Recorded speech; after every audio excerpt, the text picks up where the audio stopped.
This review is made possible by the Restored Rusty Relics Car Club of North New Jersey. If you're in the New Jersey or New York area, please check them out and consider joining the club. They do monthly events, meetings, and have formed a community around these awesome vintage cars.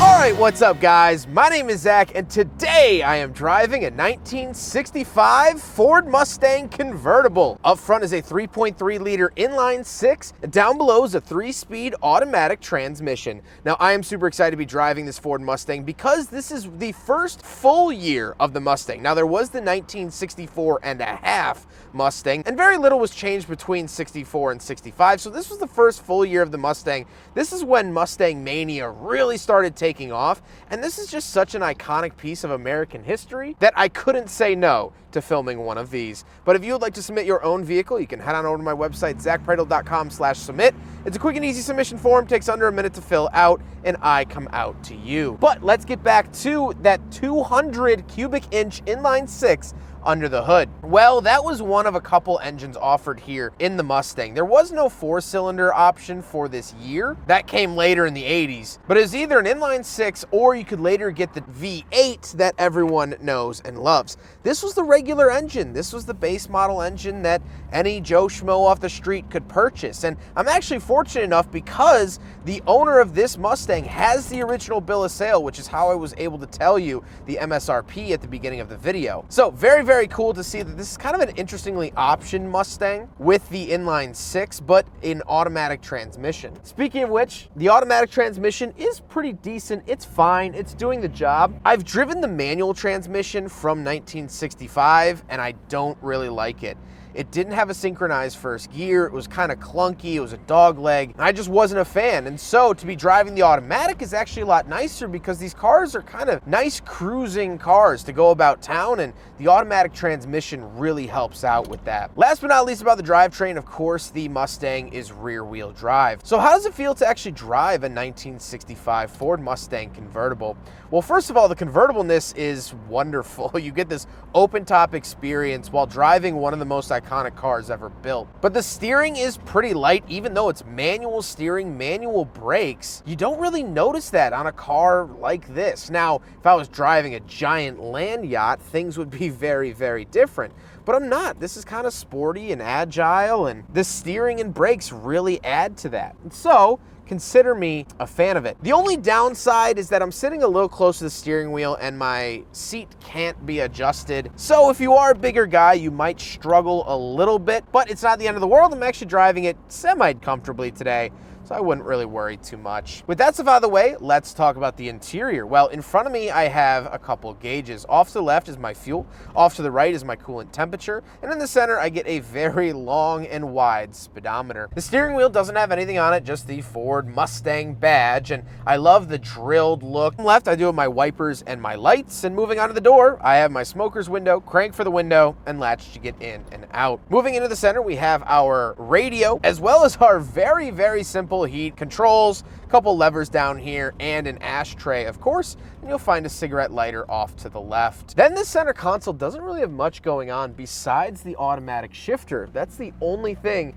that you'll find in this area. And so the automatic shifter actually works really well. I like the functionality of it. And honestly, you know, I'm always worried about automatics from this era, but the more and more I drive them, the less and less I actually worry. They're actually kind of great. However, because of all of this, we don't have any cup holders, so unsurprisingly, the 1965 Ford Mustang Convertible fails the big friggin' bottle test. Now the seats, like I said, can't really be adjusted, but they are decently comfortable, and you do move them forward to get into the back. They don't really help you stay in the vehicle at all. They're not very bolster heavy, but that didn't come till later years. And so even though this was kind of a sporty car, don't rely on the seats to brace yourself too much. However, speaking of seats, we do have back seats, so let's go do a backseat review. So the lovely thing about convertibles, well, first of all, love the fact that this just goes right back, but the lovely thing about convertibles, I could just step up in and squat down. I don't have to worry about bopping my head on a million different things. Once I am back here, I do, surprisingly, fit back here decently well.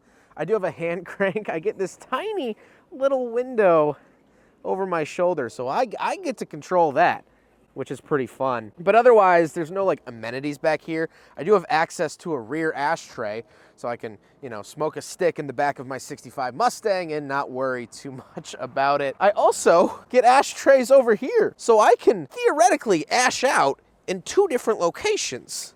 That is some forward thinking by the Ford Motor Company.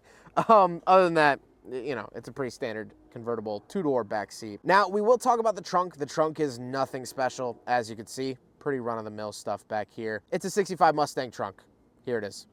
Now we gotta talk about the looks, and I love the look of the Ford Mustang. I mean, how can you not? It is so unapologetically American, and especially painted in this red color. The original color was a jet black. The owner has painted it red. I think he did a phenomenal job with it, and it just looks wonderful. I mean, this is a part of our history. And so let's get on to my final thoughts. What do I think driving another 1965 Ford Mustang? Because I have driven a 65 Ford Mustang before, and I have driven a 66 with the V8. So I'm kind of slowly working my way through the configurations of the first gen Mustangs. The thing I love most about this car, and I actually love the fact that it is the convertible, is just how relaxed and simple it is. The owner has had wonderful reliability with this car. He's owned it since 2008. It's handled great. It's done a fantastic job. And his favorite thing is that he actually drives this car in local parades and events, and it just garners a smile on people's faces. That's the biggest thing.